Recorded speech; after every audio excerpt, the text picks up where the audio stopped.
এখনো পুলিশ কেন সক্রিয় নয়? এখনো কেন ছাত্রদের পরিস্থিতি নিয়ন্ত্রণে যেতে হচ্ছে? এমন প্রশ্ন ছুড়ে বৈষম্য বিরোধী ছাত্র আন্দোলনের সমন্বয়ক সার্জিস আলম বলেন, যদি কেউ দায়িত্ব পালনে অপারগ হয়ে থাকেন তাকে পরিবর্তন করা উচিত।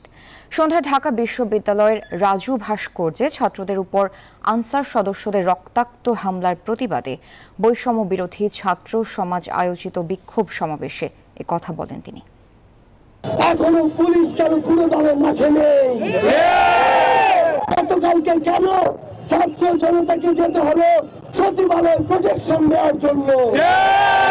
গতকালকে কিভাবে আনসার সদস্যরা আমার ছাত্র জনতার উপরে বুলেট নিক্ষেপ করলো?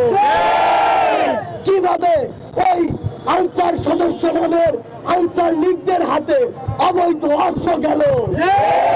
আপনাদের খুঁজে বের করতে হবে তাদেরকে এই হামলা করার, বুলেট চালানোর অনুমতি কে দিয়েছে?